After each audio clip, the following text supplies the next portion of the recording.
Mark Carney's trip to Japan was presented as a routine diplomatic visit, a standard bilateral engagement, a conversation between allies. But the timing suggests something different. Because while Donald Trump continues threatening Canada with tariffs, Carney was in Tokyo finalizing trade agreements that reduce Canadian dependence on the United States. This is no longer just about diplomacy. This is strategic repositioning, and it is isolating Trump. On his first official international visit as Canada's Prime Minister, Mark Carney traveled to Japan. The visit included meetings with Japanese Prime Minister Shigeru Ishiba, business leaders, and trade officials. Carney announced progress on the Canada-Japan Comprehensive Economic Partnership Agreement. He emphasized shared democratic values, rule-based trade, and long-term economic stability. The language was measured. The tone was professional. But the strategic message was clear. Canada is building options beyond Washington. The timing is critical.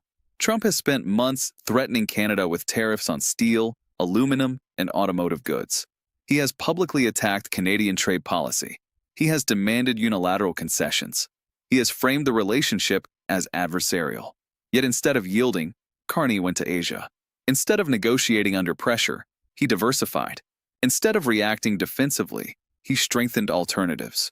That sequence is not coincidental. That sequence is strategy. Japan is not a symbolic partner. It is the world's fourth largest economy. It is a major importer of Canadian energy, minerals, and agricultural products.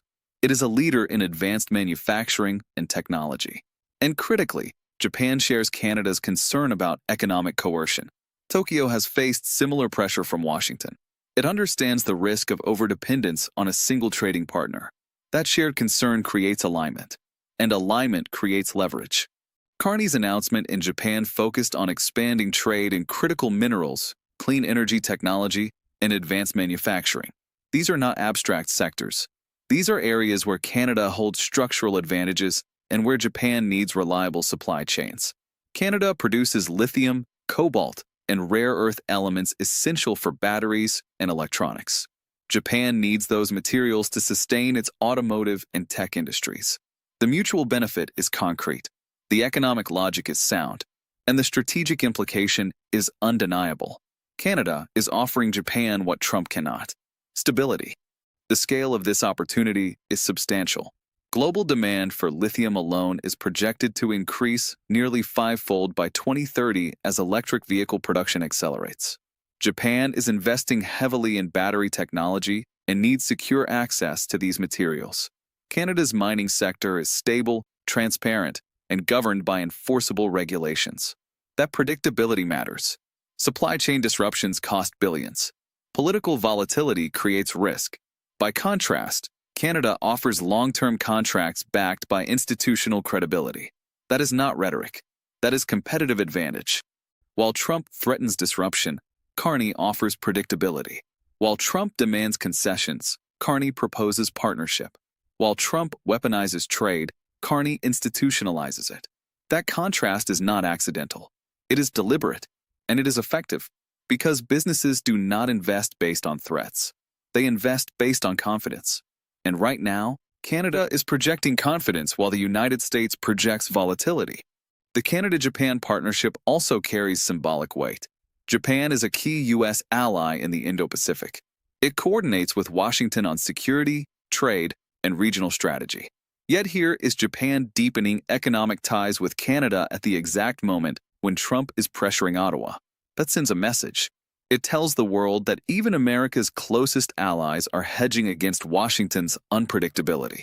It signals that Trump's transactional approach is driving partners to seek alternatives. And it demonstrates that Carney's strategy is not defensive. It is proactive. What makes this particularly damaging for Trump is the narrative it creates. Trump built his political brand on the idea that he alone could negotiate better deals. He promised that tariffs would force other countries to submit. He claimed that economic pressure would bring concessions. But Carney is showing the opposite. Canada is not submitting. It is adapting. It is not conceding. It is diversifying. And it is doing so with the support of America's own allies. That is not a validation of Trump's strategy. That is a repudiation of it. Economic data supports this shift.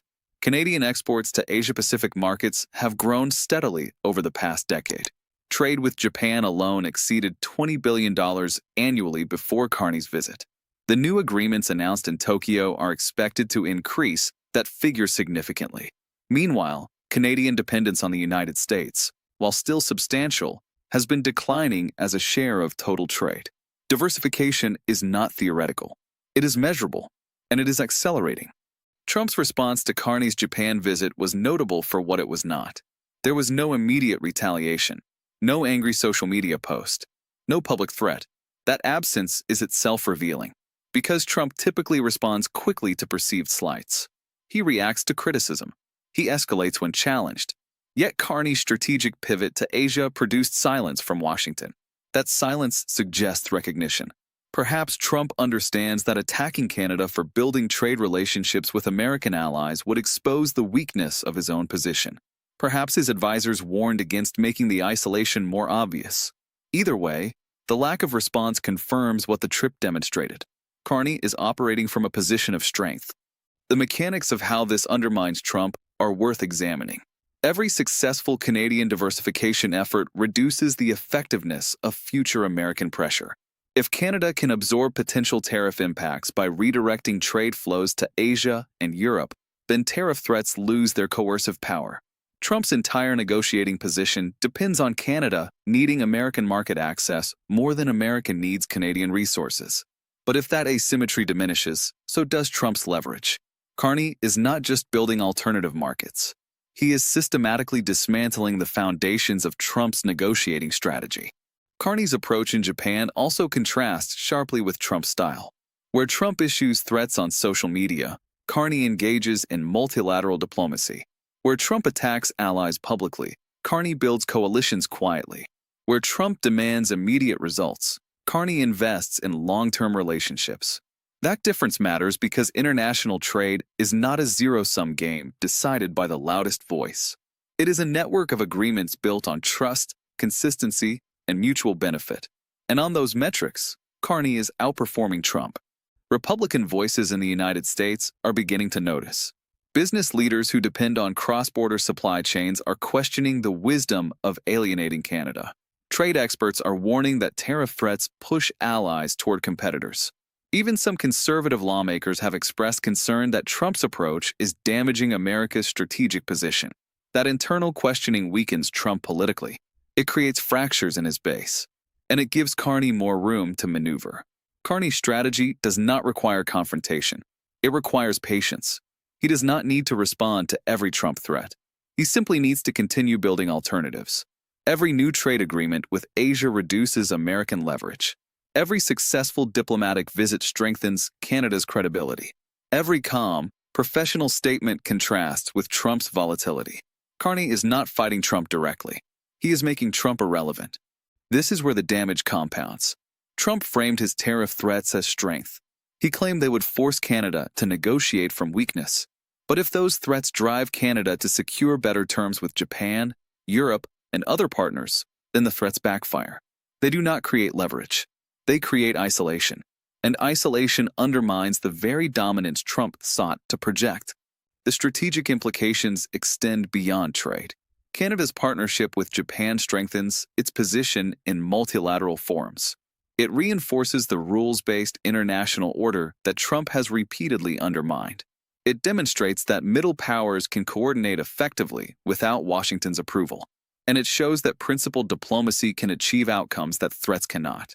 The Japan visit also sets a template for future engagement. South Korea, Australia, and European partners are watching. If Canada can successfully diversify away from American economic pressure, others will follow the same path. That precedent matters because it establishes that Trump's coercive tactics are not only ineffective but counterproductive. Trump's options are narrowing. He can escalate tariffs further, but that risks economic blowback at home and drives Canada deeper into partnerships with Asia and Europe. He can back down, but that would be a public admission of failure.